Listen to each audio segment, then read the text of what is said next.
রহমতখালী খালে পানির স্রোত আছে হালকা, কিছুটা হয়তো ভাটা পড়তেছে। তবে আমার কাছে কেন জানি মনে হচ্ছে বৃষ্টির পানি পাশাপাশি জোয়ারের পানিও ঢুকতেছে। পানির স্রোতটা অনেক স্লো, একদম স্লো, একেবারে একেবারে স্লো, একদম কাছ থেকে দেখলে বুঝবেন একেবারে স্লো।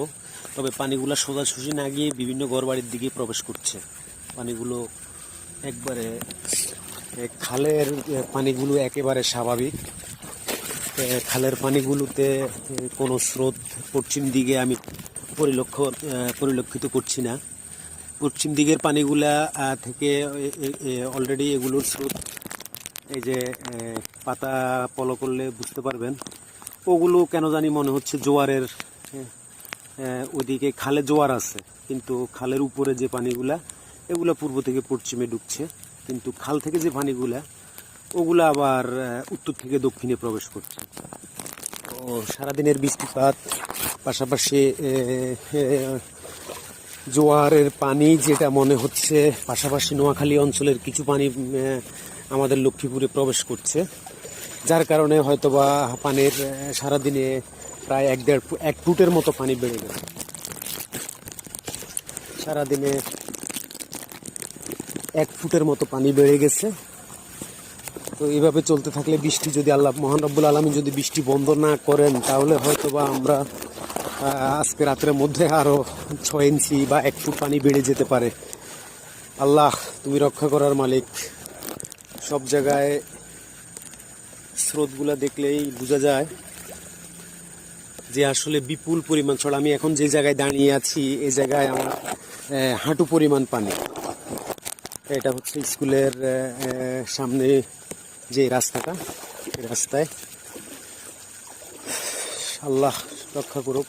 তবে পানি মনে হচ্ছে আমার কাছে 88-তে বন্যা হয়েছিল, 2098-তে বন্যা হয়েছে, 2004-এও বন্যা হয়েছে, কিন্তু 2000 বিগত প্রলয়ঙ্কারী বন্যার তুলনায় আমার কাছে এই বন্যাটার পানিগুলো আমার কাছে মনে হচ্ছে যে আরো ভয়ঙ্কর, আরো ভয়ঙ্কর,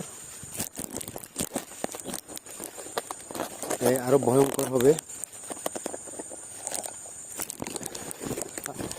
আল্লাহ আমাদের সকলকে রক্ষা করুক। বিশেষ করে প্রত্যেকেই কিন্তু আসলে ছোট ছোট ছেলে মেয়ে বা পরিবারের সদস্য বা মা বাবা বা অন্যান্য আত্মীয় স্বজনকে নিয়ে খুব বিপাকে আছে। সবাই সবার জায়গায়, কেউ নৌকা খুঁজতেছে, কেউ স্পিড বোট খুঁজতেছে, কেউ আবার ভ্যান গাড়ি খুঁজতেছে, কেউ বাসা খুঁজতেছে। এই যে মানুষের ভিতরে একটা হাহাকার, বিগত সময়ের তুলনায় আমরা আসলে এই যে দেখেন যেভাবে পানি খুব হু হু করে ঢুকছে, একেবারে একেবারে বলতে গেলে খুব পেরেশানি যাচ্ছে আমাদের। সবাই আমাদের জন্য দোয়া করবেন। সবাই যে যে জায়গায় থেকে ভিডিওটি দেখবেন,